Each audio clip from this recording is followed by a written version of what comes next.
Nogmaals, hier is ons weer vir deel 2 van die alfabet. Goed, ons volgende letter is L, vir liefde natuurlik. 1 Korintiërs 13 leer ons oor liefde. Jy moet laat die mamma en pappa dit vir jou gaan lees. Liefde is ook God se grootste gebod. Hy sê jy moet hom eerste lief hê met jou hele hart, siel, gees en verstand. Dan moet jy jou naaste lief hê soos jouself. Goed. Die volgende een is is vir Matteus. Matteus is die eerste boek van die Nuwe Testament. Kry die Ou Testament en die Nuwe Testament. Matteus, eerste boek van die Nuwe Testament. Dan gaan ons kyk na vir Nabal. Wie was Nabal? Nabal is 'n man wat sy hart verhard het. Toe Dawid besig was om weg te hardloop van koning Saul af, het hy by 'n groepie veewagters gekom en hy het hulle gehelp om hulle vee te beskerm wanneer hulle in die area was.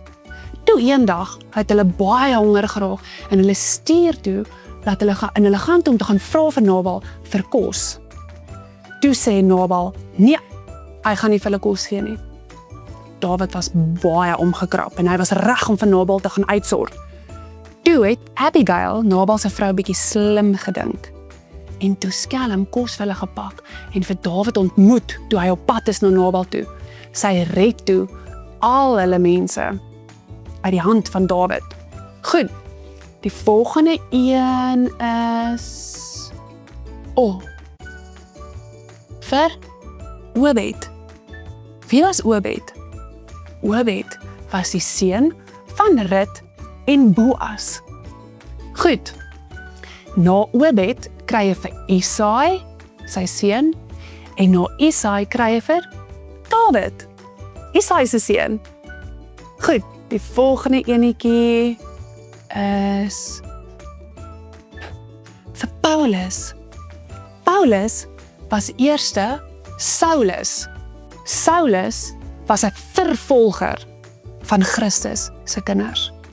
Toe raak hy 'n Paulus, 'n navolger van Christus se kinders.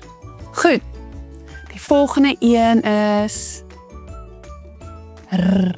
Ons kyk na vir Rut.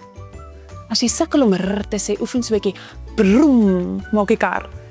Broem, nee, goed, vir Rut. Nou Rut se man is oorlede.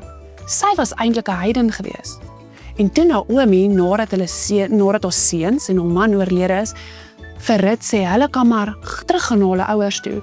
Toe sê Rut, jou God is my God en ek wil hom dien. En sy gaan toe, saam met Naomi toe, terug na haar land. Die volgende een is vir Sara. Sara was die vrou van Abraham. En sy het op 'n baie laat ouderdom kinders gekry. Baie laat. Soos in baie laat. Maar die Here het hulle 'n belofte gegee. En hulle het aan daai belofte vasgehou. Dat die hele wêreld uit hulle gaan gebore uit word, nee. Goed, so Sara. Ons het so 'n paar oorgestaan, maar dit is net omdat hulle so klein bietjie moeilik is om te verduidelik vir julle nou. Ek seker julle juffrou gaan vir julle in die klas baie mooi van hulle leer. Goed, ons gaan aan na die volgende een. So na Sara kom 'n vet nee, vir van die Galdeërs. Dis waar Abraham gebore was. En dit is waar die geloofstap gekom het, wat vir my en vir jou baie beteken het. Uit moes Abraham getrek het na die beloofde land toe. Goed, na kry ons vir die visief, nee. Hy maak amper soos 'n bakkie waarin jy water kan sit en die visies kan daar rond swem. Die visief, ja. En dit staan vir vrede. Dis vir die Here baie belangrik dat ons moet vrede hê met mekaar, nê?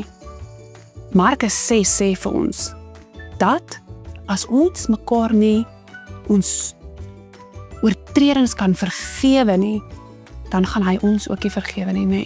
So ons moet in vrede met mekaar lewe. Goed, dan kry ons vir W. En W staan vir waarheid. Die woord is waarheid. En die waarheid maak ons vry, sê die Bybel. Nee. Goed, en dan die laaste ouetjie wat ons vandag gaan doen is Z. Vir die zoom van 'n by. Dis reg. Ek hou nie van bysteken nie, dis baie seer. Die by het die heuning gemaak in 'n karkas van 'n leeu wat Samson doodgemaak het, nê? Ai, Samson was baie stout. Hy mag nie eintlik haar heuning geëet het nie, want hy mag nie aan dooie diere gevat het nie. En dit is net baie gross in elk geval. Hoekom sal hy dit wil doen? So dit is die laaste een. Z vir die zoom van 'n by. Ons het nou die hele alfabet gedoen. Hierdie was deel 2. As jy deel 1 gemis het, kyk asseblief uit vir hom en kyk hom ook. Totsiens maatjies, totdat ons mekaar weer sien.